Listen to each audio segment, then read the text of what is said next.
Moments away, big hearing on Capitol Hill. You get all the intelligence leaders in the same room, where we expect North Korea to be a big topic. That's one of the headlines now. But you've got all these questions about Russia that are certainly going to pop up, too.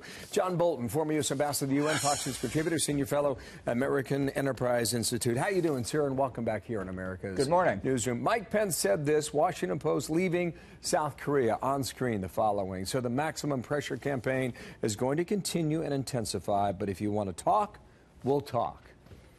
How big of a headline is that, do you think? I don't think it's a big headline, but I think it reflects what the administration tried to do successfully with the Vice President's visit to South Korea, to show solidarity with South Korea and Japan against the North Korean nuclear program and their propaganda barrage at the Olympics, and also to make it clear that if talks are going to happen, it's not going to be because we've let up on the pressure or because we're going to make concessions based on talk back from the North Koreans. My personal view is there isn't anything to talk about, but we want to show we're with the South Koreans. They want to talk on the basis that the sanctions and the pressure and potential military action continue on the table. There's nothing lost by that. So you don't think this is a suggestion in any sort of policy shift?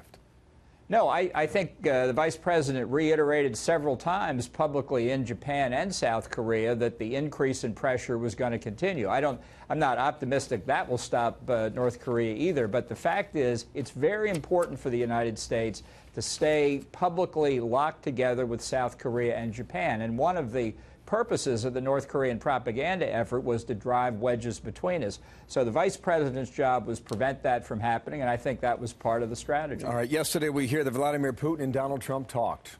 Middle East peace. The Russians would side with the Palestinians and work on Abbas, and the Americans would side with Netanyahu and work on the Israelis. Is that a framework for something that could work?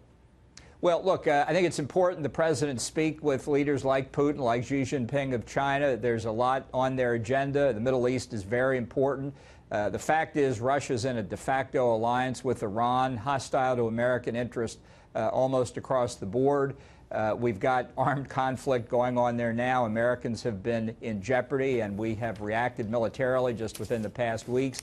Israel responded to an Iranian drone coming into its territory and responded against the Syrians. A lot of activity there over the weekend. Quickly on this hearing now, Catherine Harrods tells us, it's set up to talk about North Korea, the Middle East, but also Russia, China, ISIS, etc. But she says expect this hearing to be dominated by questions regarding the Russia probe, the dossier, the British spy, Christopher Steele, so we'll see where that conversation goes.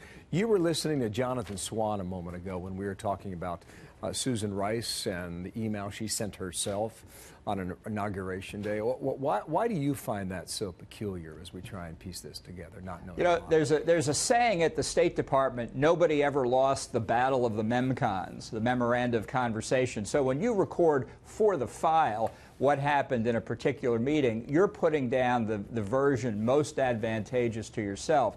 And the way Susan Rice's email reads, she says, the president says on law enforcement, by the book, I'm not interfering, I'm not asking you to do anything. But turning to national security issues, what's going on here? This shows that the potential, this whole thing about the president not interfering in law enforcement was just a charade. He asks all the questions under the guise of national security of Jim Comey and others that he wants. So I think this is going to be the source of endless questions. You really think there's something there?